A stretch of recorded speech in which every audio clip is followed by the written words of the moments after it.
প্রথম দিনেই ক্যাবিনেট বৈঠকের পর শুভেন্দু অধিকারী এমন দুটো সিদ্ধান্ত নিলেন যা বাংলাদেশের ঘুম ওড়াতে বাধ্য। কেন্দ্র এবং রাজ্য দিনের পর দিন সংঘাতে জড়িয়েছে সীমান্তে কাঁটাতার দেওয়াকে কেন্দ্র করে।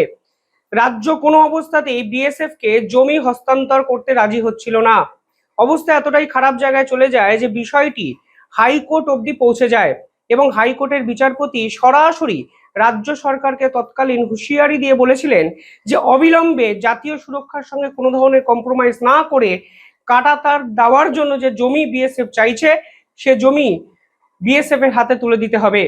কেন্দ্রের পক্ষ থেকে সলিসিটর জেনারেল সুপ্রিম কোর্টে দাঁড়িয়ে বলেছিলেন যে রাজ্যকে বকেয়া জমির দাম বাবদ যে টাকা তারা পাবে সেই টাকাও কিন্তু মিটিয়ে দিয়েছে কেন্দ্র। টাকা নেওয়ার পরেও কোনো না কোনো আছিলায় রাজ্য সরকার বিএসএফ এর হাতে কোনো অবস্থাতেই জমি দিতে রাজি হচ্ছে না। রাজ্য সরকার এক অদ্ভুত দাবি করেছিল সে সময়। রাজ্য সরকার বলেছিলেন যে এই অঞ্চলের জমি যদি বিএসএফ কে দিয়ে দেওয়া হয় তাহলে কৃষকদের স্বার্থ রক্ষা করা হবে না, অর্থাৎ এই জমিগুলো কিছুটা চাষের জমি। সুপ্রিম কোর্ট কিংবা হাইকোর্টের বিচারপতিরা রীতিমতো তাজ্জব বনে যান। পরিষ্কারভাবে বলা হয় যে অবিলম্বে এই জমি দিতে হবে, কারণ কৃষকদের স্বার্থ যদি ইম্পর্টেন্ট হয় তার থেকে অনেক বেশি এই মুহূর্তে ইম্পর্টেন্ট ন্যাশনাল সিকিউরিটি অর্থাৎ জাতীয় সুরক্ষা।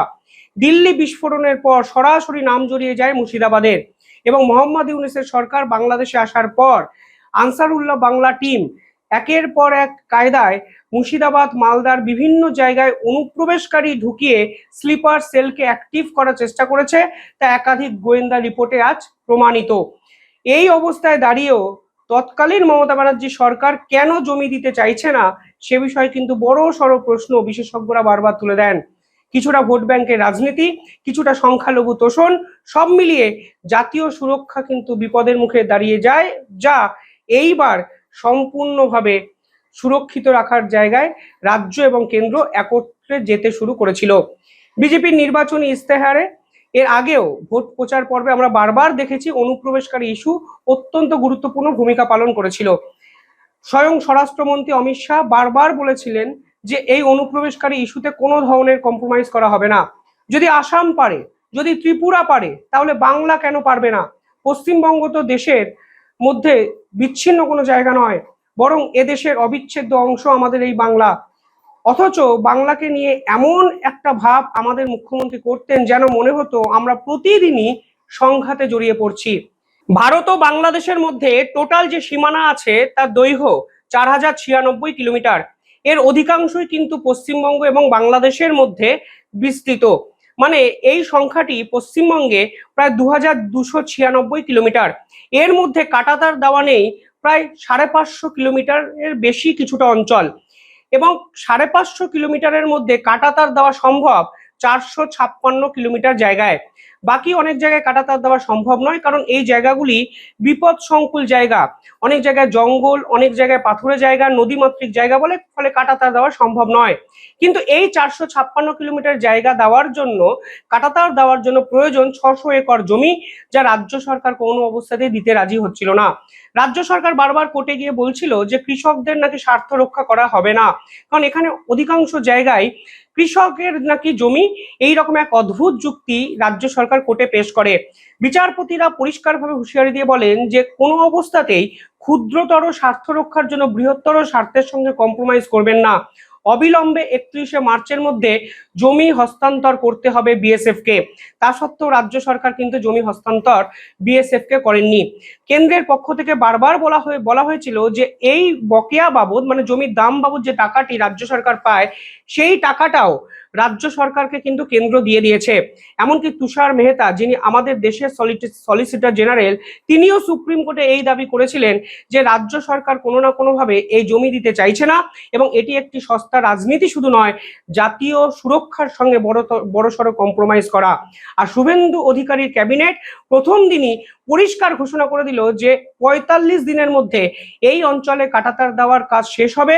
600 একর জমি তারা বিএসএফ এর হাতে হস্তান্তর করবেন। একাধিক জটিলতা আজকে আর নেই, কিন্তু এই জমি জট কাটার পরে 45 দিনে কিভাবে সীমান্ত সুরক্ষা 100% নিশ্চিত করা যাবে সে বিষয়েও কিন্তু বিশেষজ্ঞরা প্রশ্ন তুলেছেন। কারণটা কি? কারণ এই কাজটি কিন্তু মোটেই সহজ কাজ নয়। এই অঞ্চলগুলি, মানে যে অঞ্চলে সীমান্তে জমি কাঁটাতার দেওয়া নেই, সেগুলি মালদা, মুর্শিদাবাদ, বা কিছুটা অঞ্চল দিনাজপুরের সাইডে কিন্তু পড়ছে। ফলে এই অঞ্চলগুলো কিন্তু জনবসতিপূর্ণ কিছুটা এলাকা, ফলে এদেরকে নতুন করে অন্য জায়গায় স্থানান্তরকরণ করতে হবে এবং একই সঙ্গে এই অঞ্চলে যে ভঙ্গুর ভূমি আছে সেগুলোকেও কিন্তু যথাযথ ব্যবস্থা করে তারপরই কাঁটাতার দেওয়া সম্ভব ৪৫ দিনের মধ্যে, তা কিন্তু আজকে বিএসএফ এর পক্ষ থেকেও জানানো হয়েছে।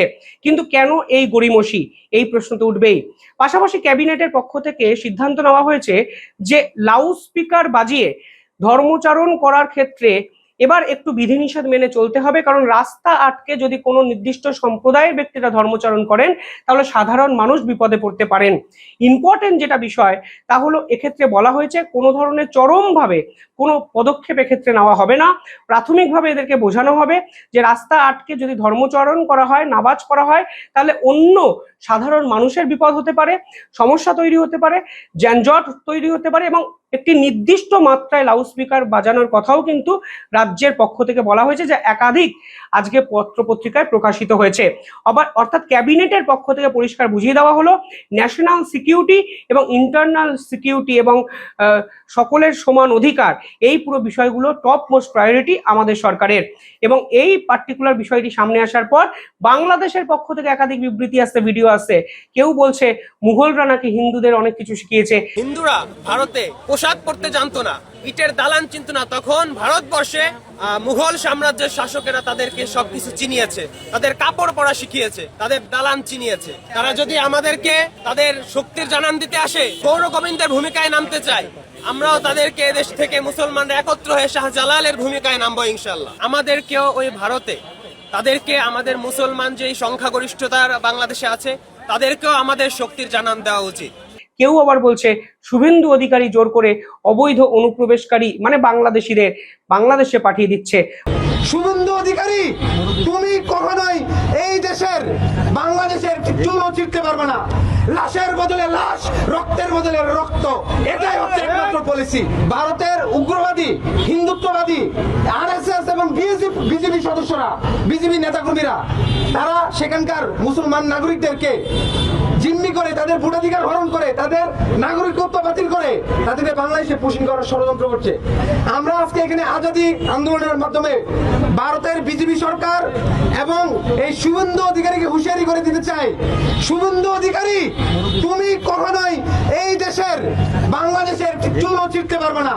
তুমি বাংলাদেশের নাগরিকদের তোমরা হয়রানি করো, বাংলাদেশের উদ্দেশ্যে উল্টাপাল্টা কথা বলো, বাংলাদেশকে তোমরা দেখা যাচ্ছে ময়লা আবর্জনা ফেলতে চাও কারো গুবিমান দিয়ে, বাংলাদেশে তোমরা পেঁয়াজ রপ্তানি বন্ধ করতে চাও। তোমরা তো বাংলাদেশের উপর অনেকাংশে নির্ভরশীল। বাংলাদেশকে বলা হয় তিন দিক থেকে হচ্ছে ভারত ঘেরাও করা, এটা হচ্ছে বাংলাদেশের সবচেয়ে বড় শক্তি। বাংলাদেশ ভৌগোলিকভাবে এমন একটি জায়গায় অবস্থান করছে যেখান থেকে আমরা ভারতের 7 সিস্টার্সকে প্রয়োজনে স্বাধীন করার আমরা সক্ষমতা রাখি। ফলে সব মিলিয়ে ভিডিও দেখুন, আনন্দ করুন এবং সরকারের এই সিদ্ধান্ত নিয়ে আপনারা কি ভাবছেন কমেন্টে জানাবেন। দেখতে থাকুন দ্য ইন্ডিপেন্ডেন্ট বেঙ্গল। ধন্যবাদ।